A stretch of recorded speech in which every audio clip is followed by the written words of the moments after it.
তো দুদিন থেকে এভাবে আধা ঘন্টা এক ঘন্টা বৃষ্টির ফলে শিলচর শহরের জমা জলের সৃষ্টি হয়েছে, মিনি বন্যার পরিণতি হয়েছে। সেটার জন্য সম্পূর্ণরূপে দায়ী শিলচর পৌরসভা। কারণ প্রায় 4 বছর হলো সেখানে ইলেকট্রিক কোনো প্রতিনিধি নাই।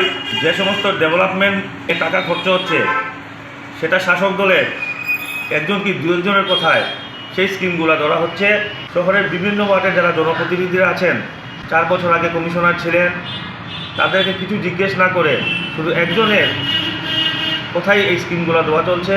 শিলচর শহরে যেগুলা ইতিমধ্যে ফুটপাথ বানানো হয়েছে, আপনারা লক্ষ্য রাখবেন যে রাস্তার যে জল, সেই জল ফুটপাথের মাধ্যমে যাওয়ার কোনো বন্দোবস্ত নাই।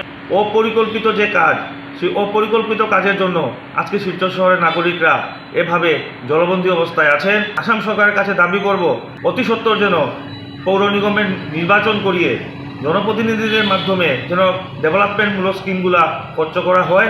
যেভাবে শাসক দল অপরিকল্পিতভাবে যেভাবে এই শিলচর শহরটাকে চালিয়ে যাচ্ছে, তার প্রতিফল আজকে আমরা প্রত্যেকটা জনগণ ভুগতে পাচ্ছি।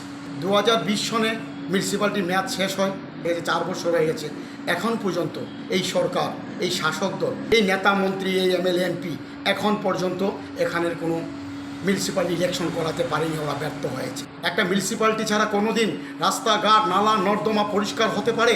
পরশু দিন রাত্রে বৃষ্টি হয়েছে, কালকে সারা দিন সোনাই রোড, সারা দিন ন্যাশনাল হাইওয়ে, বিলপার, মানুষের রাস্তাঘাটে ঘরের মধ্যে জল।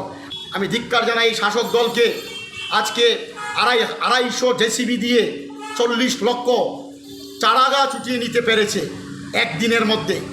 আজকে দেখি যে অমিত শাহ কিছুদিন আগে এসছে, 4 ঘন্টার মধ্যে শিলচর শহরকে যত ধরো আর অত্যাধুনিক মেশিনারিজ আছে দিয়ে অলিম্পিয়ার জন্য রাস্তাকে ঠিক করা হয়েছে। কিন্তু দুঃখের বিষয়, আজকে রাঙ্গের খাল বলুন, সিঙ্গির খাল বলুন, বাছাই খাল বলুন, ওরা খনন করতে পারছে না।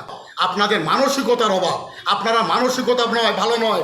আপনারা যদি ঠিক আপনারা উন্নয়নের মানসিকতা থাকতো, তা আজকের দিন শিলচরের নাগরিক আমরা এই কষ্ট পেতাম না। এই যে জিনিস চলছে, আমি সবাই বরাক, শিলচর, কাছাড়ের কাছে অনুরোধ রাখছি, জনসাধারণ যারা আছেন আপনারা এগিয়ে আসুন। তীব্র আন্দোলন গড়ে যদি তুলতে না পারি এবং তাদেরকে শিক্ষা দেওয়ার জন্য আমাদের মাঠে নামতে হবে।